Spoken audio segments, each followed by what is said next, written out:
art of being rich and what you can do to get there. So one day, me and my wife, we were sitting down on the couch watching TV, and we saw this show come up on Netflix called How to Get Rich.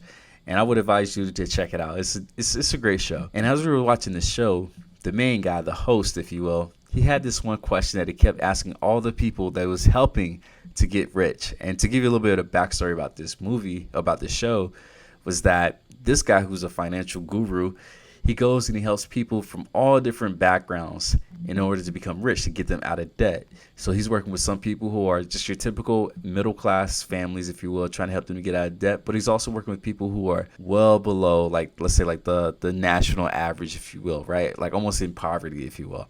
And then he's also working with people who makes a lot of money, but still is having a tough time managing their money. So I want to say that because I want you to see that it's from different levels, if you will. You have people that are not making a lot of money that's still going through financial woes, people that are middle class that are going through financial woes, and then people who are really wealthy, right? And in the show, there's this lady that's shopping almost every other weekend in the Beverly Hills and all that other like places, if you will, like Rodeo Drive, like just shopping like real big. Like they're still struggling with financial woes. And this guy, he goes and he helps them to manage their finances. And within every first conversation he has with them, he asks them this key question. It's a question that I want to ask you. He says, what does a rich life look like for you? And the reason why he asks that is because he has this motto, if you will, where he says, I want you to be frugal in the areas that don't really matter that much to you, so that you can be really extravagant in the areas that really do mean a lot to you. So I'll give you an example. If you're someone who doesn't really care about cars, clothes, shoes, things like that, but you really love vacations, he'll tell you, hey, it's more than okay to get the car that's a few years old, or to get the shoes that maybe you can get from, let's say, like, I'm just going to say something like Target or something like that, right? Like something that's not really expensive. Like that's his whole goal, so that you can save the money, so that you can take that trip to Bali, Paris, right, Jamaica, wherever you want to go, right? That's his whole premise. So we're watching this show, me and my wife, and we decided to answer that question ourselves. We said, what does a rich life look like for you, and what does it look like for me? So we go and we answer the questions, and we keep watching the show.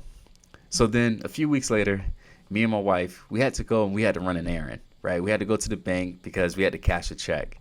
So we decided, let's both take our son to daycare, something that we normally don't do together because it's like a one-man task, if you will. But we're like, hey, let's both take him so that way we can both go and take care of this errand. So our son, he goes to daycare in the downtown Fort Lauderdale area. So when we take him down there, we're able to go to a bank that's in downtown Fort Lauderdale.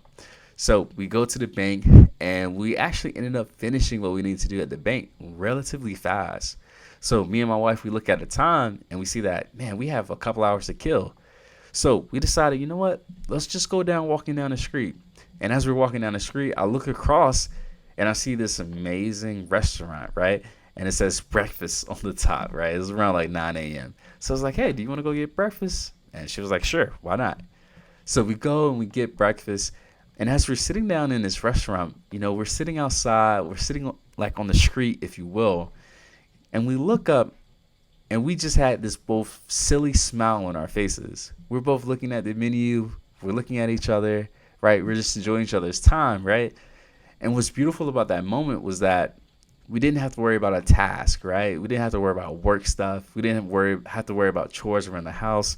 We didn't have to worry if our son was pooping in his pants, or why he's crying, or, you know, if he needs to be fed. You know, we were just kind of able to sit there and just enjoy each other's presence. And what that moment was for me was, it was my rich moment. It was my rich life. Something that I love doing is being in the downtown areas. I'm originally from South Carolina, and even though it's from the South, we still have big cities, okay? I don't want you to think that I live in some rural town where there's no street lights or anything like that. Like, no, I lived in Columbia, South Carolina, the capital of South Carolina. So still a big city, right? But even within living in that big city, I knew I wanted a city that was even bigger. And that's why I moved to Miami. And being in the downtown Miami area, being in the downtown Fort Lauderdale area, like, that's something that I really enjoy. And as we're sitting there, we look up and we're like, yo, like, look at us, right? It's Tuesday. It's 10 a.m. and we're sitting at a restaurant just enjoying each other's company, right? Something so small felt so incredibly rich to both of us. And for me, that was my rich life. Now, why am I asking this? Why am I saying all of these things, right?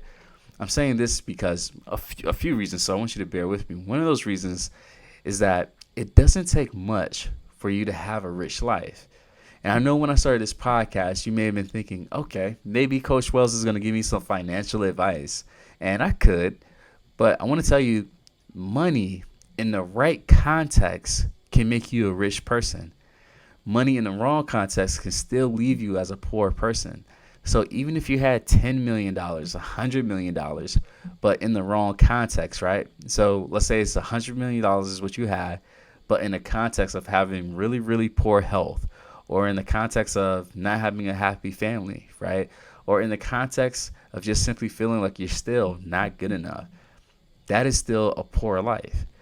Even if you had $10, $1,000, whatever it is to your name, but it's in the right context, right? In the context of happy family, you're feeling fulfilled, all these things, right?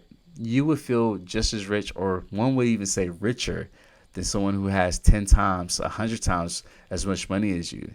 Because it's all about the context that we have this money in. And that is the secret to having a rich life. Now, for you that's listening, I want to ask you a question, right? What does a rich life look like for you? What does a rich life look like for you? Now, here's something that's interesting about that meal, that breakfast that me and my wife had. You know, we've had breakfast tons of times, right? Like we've done that like tons and tons of times, right? Even having like breakfast like or dinner or whatever, like in a restaurant, in a nice restaurant. But here's the thing that helps.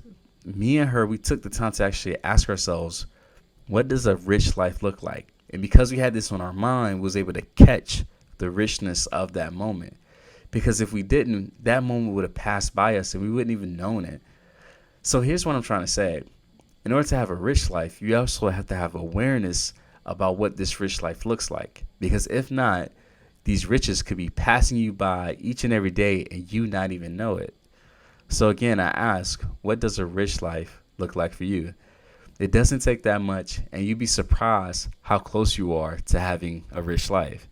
Now, what I love telling people when I tell them this story is that at the end of the day, this meal, it only costs $54, right? How often do you spend that money, right? Probably pretty often, right? Like you probably spend that on groceries, and one could probably even say it's just a few things for groceries, right? You probably spend that putting gas in your car. There's so many different things you could have used for that $54, things that we could have used for that $54. But in the context of sharing each other's time, being in the downtown Fort Lauderdale area, just enjoying breakfast, like all that stuff, right? It made us feel really, really rich, if you will. So that is the purpose of this podcast. I want you to start to think, what does a rich life look like for you? Once you have that answer, I want you to go out there and see if you can notice it. See if you can touch it, if you will. And you'd be surprised how little it takes to make you feel rich. This is Coach Wells. Make sure you subscribe to this podcast so you can get more information like this. And guys, I'll see you later.